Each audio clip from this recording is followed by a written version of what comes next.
2:47 a.m., a Tupolev Tu-22M3 Backfire, NATO designation, sat fueled and loaded on the runway apron at Shaykovka Air Base in Kaluga Oblast, 417 kilometers from the Ukrainian border. The bomber had returned from maintenance rotation 90 minutes earlier. Engines were warming. Weapons pylons carried 3 Kh-22 cruise missiles, each costing $1.8 million. The mission brief called for a pre-dawn strike against electrical infrastructure targets in central Ukraine. If the bomber departed on schedule at 4:09 a.m., it would reach launch range before Ukrainian air defenses could reposition. If it delayed, daylight would expose the aircraft to satellite observation during its return. The crew of 4 was completing final pre-flight checks. Russia was racing against time. Ukrainian deep strike operations had intensified throughout March and April 2025.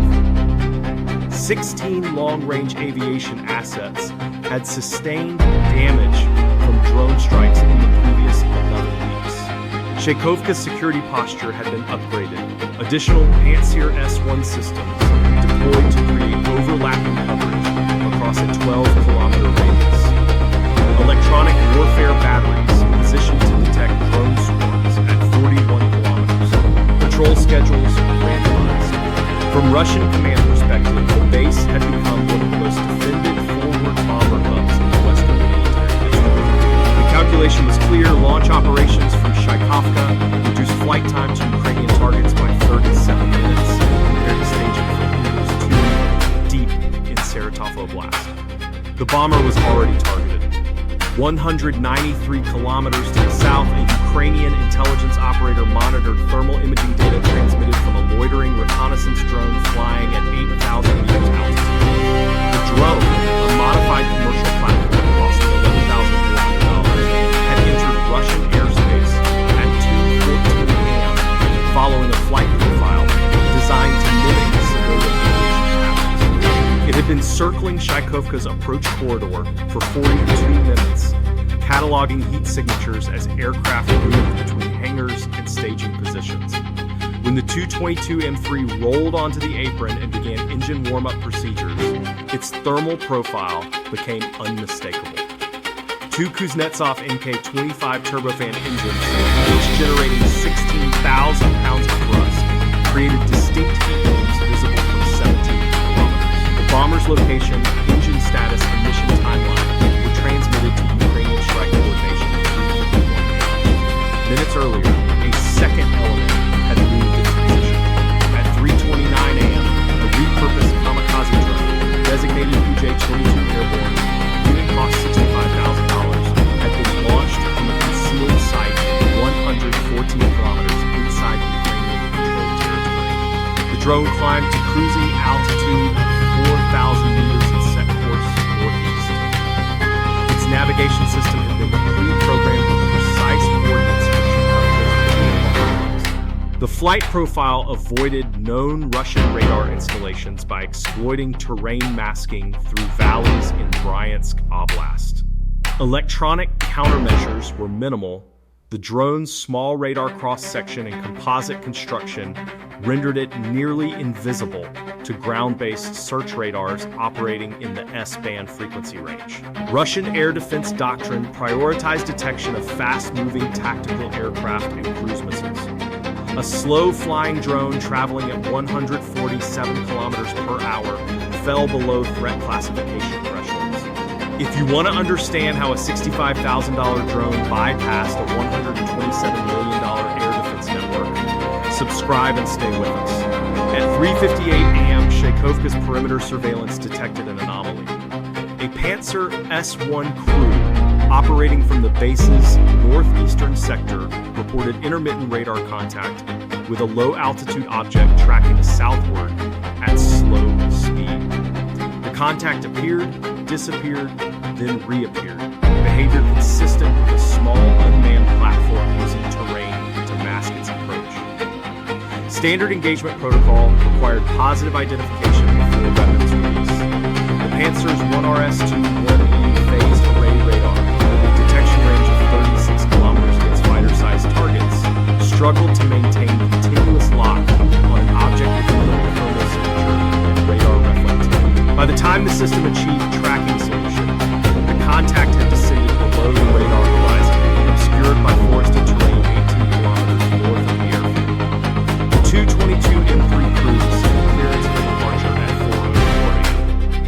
Engine thrust increased to taxi power. The bomber, weighing 124,000 kilograms fully loaded, began rolling toward the active runway. Mission timelines were tight. The aircraft needed to reach launch coordinates over the Black Sea by 5:47 and to maintain coordination with a larger strike package involving additional bombers from Shaykovka Air Base. Weapon systems were armed. Navigation computers held encrypted target data for 3 separate Ukrainian electrical substations. From the Russian operational perspective, this was a routine sortie. The bomber had flown identical missions 17 times since February. Crews had developed confidence in the predictability of Ukrainian air defense responses.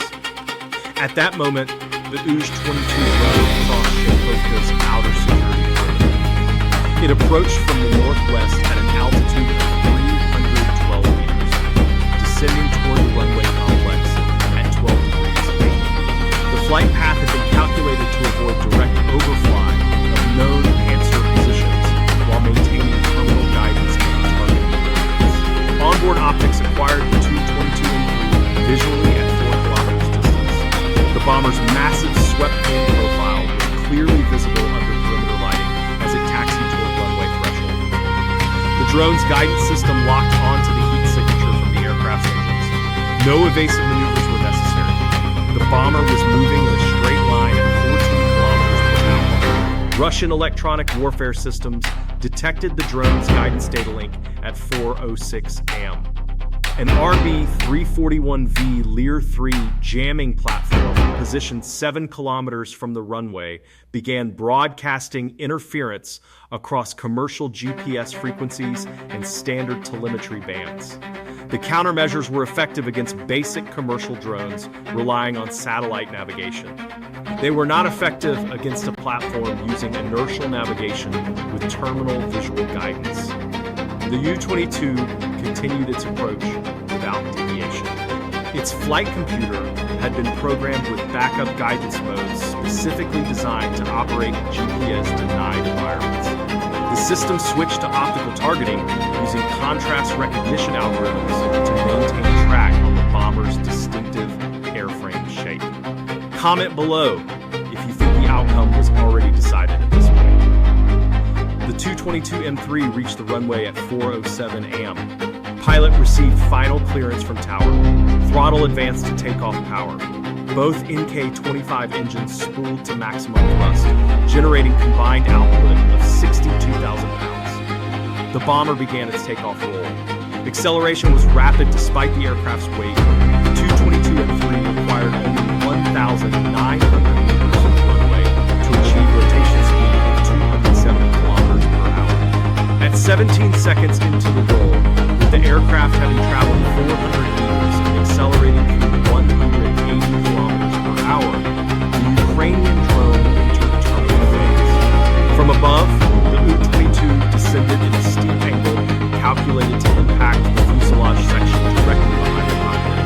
The drone carried a 40-kilogram high-explosive fragmentation warhead derived from artillery munitions.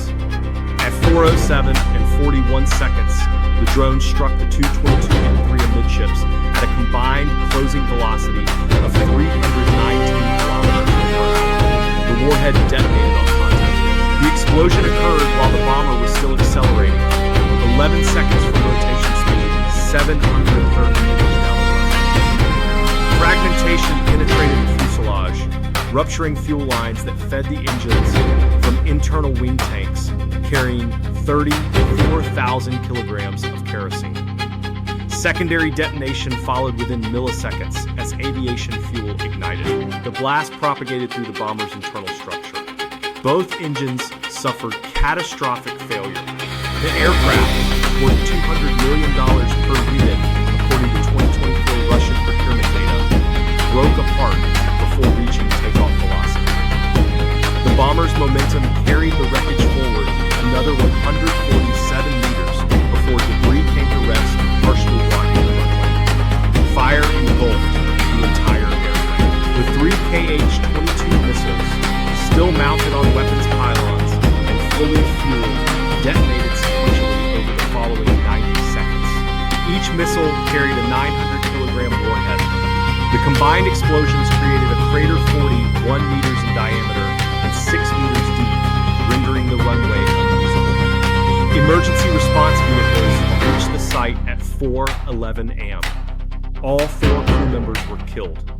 The fire burned for 3 hours before coming under control. From Ukrainian command, the assessment was immediate. The strike had removed one operational Tu-22M3 from Russia's long-range bomber fleet, a fleet numbering 57 aircraft according to International Institute for Strategic Studies 2024 estimates, but only 27 confirmed operationally ready according to Ukrainian military intelligence. The cost imbalance was decisive. A $65,000 expendable drone had destroyed a strategic bomber worth $200 million, plus 3 cruise missiles valued collectively at $5.4 million, plus runway infrastructure, requiring an estimated 6 weeks to repair. The immediate tactical impact extended beyond the single airframe loss. Shaykovka Air Base was offline. The coordinated strike package planned for 5:47 a.m. was aborted.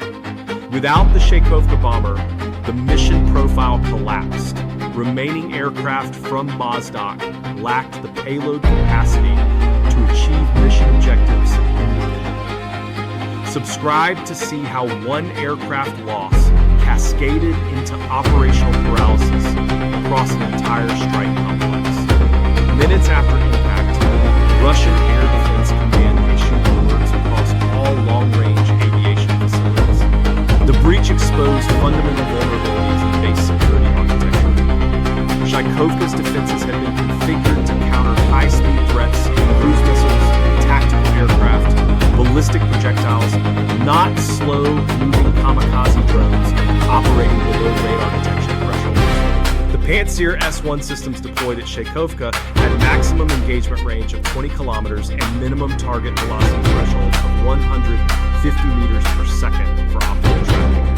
A drone flying at 40 meters per second fell outside primary engagement parameters. Electronic warfare systems were effective against GPS and guided munitions, but offered no defense against visual terminating guidance. What Russian commanders didn't realize was the extent to which Ukrainian intelligence had penetrated bomber rotation schedules.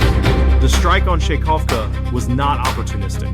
The operation had been planned for 18 days, coordinated with human intelligence sources that provided advance notice of the Tu-22M3's return from maintenance and scheduled mission departure time.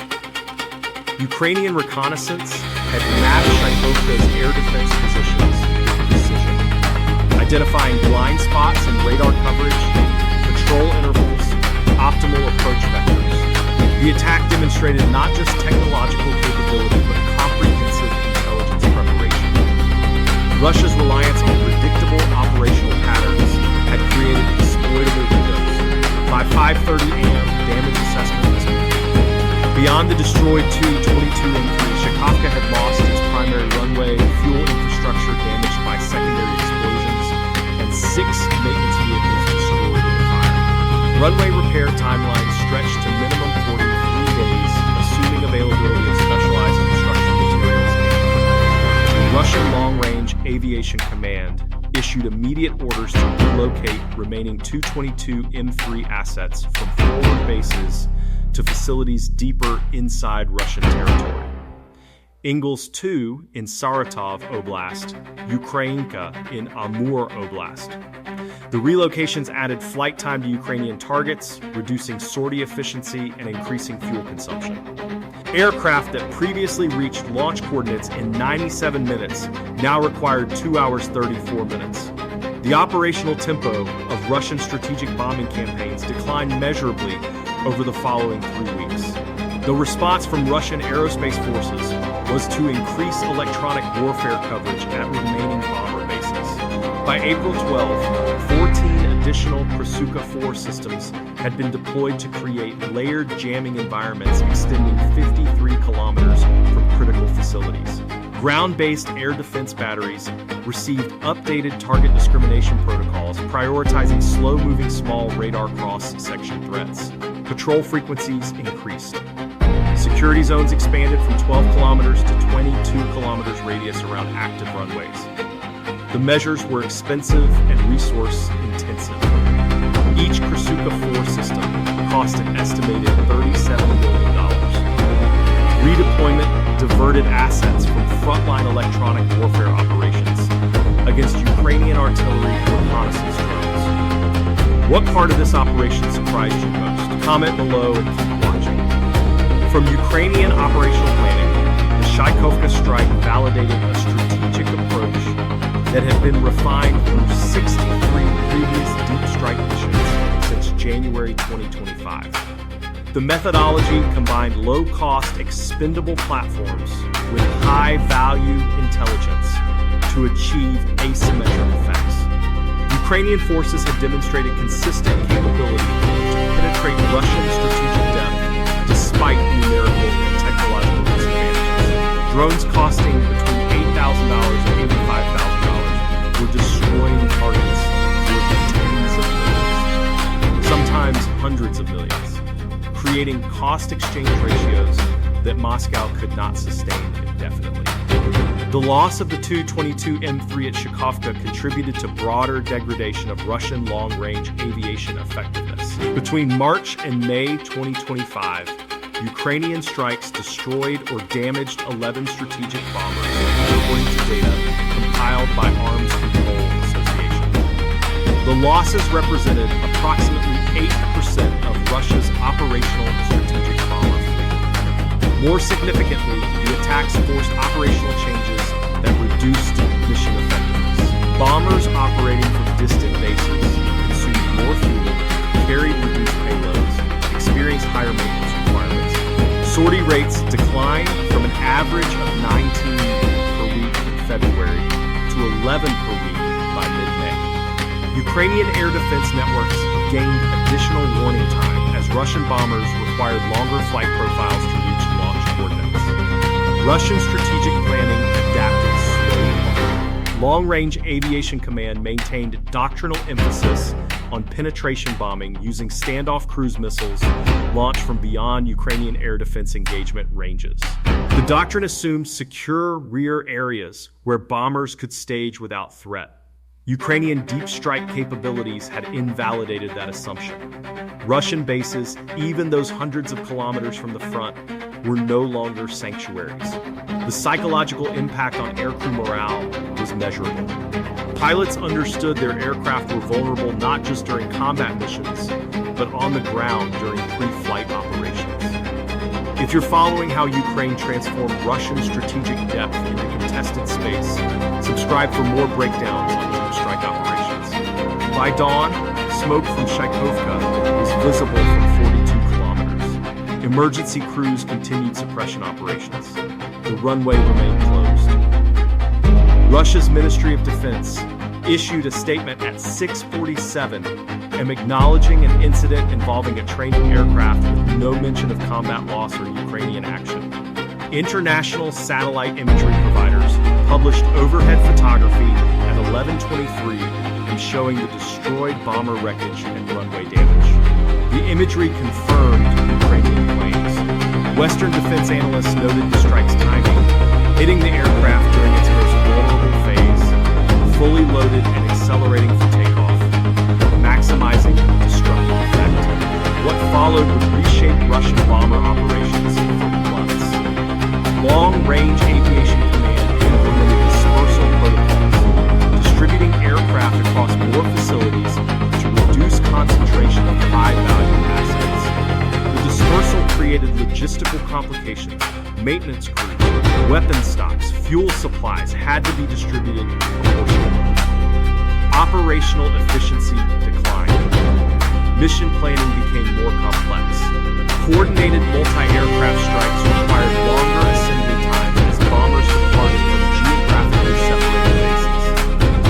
The cost calculation was brutal. Russia had invested approximately $200 million in the lost Tu-22M3 bomber, $5.4 million in destroyed cruise missiles, and faced $18 million in runway reconstruction costs, with a total immediate loss of $223.4 million. Additional costs included 6 weeks of reduced operational capacity at Shaykovka, relocation expenses for redistributed bomber assets, and deployment of supplementary air defense systems, valued collectively at $127 million. Ukraine's expenditure was $65,000 for the strike drone and $11,400 for the reconnaissance platform. Total mission cost of $76,400. The cost exchange ratio was 2,912 to 1. Sometimes, what appears to be a single aircraft loss becomes comprehensive degradation of strategic capability. The Tu-22M3 destroyed at Shaykovka represented one airframe from a limited fleet. Its loss reduced Russian long-range aviation's operational capacity by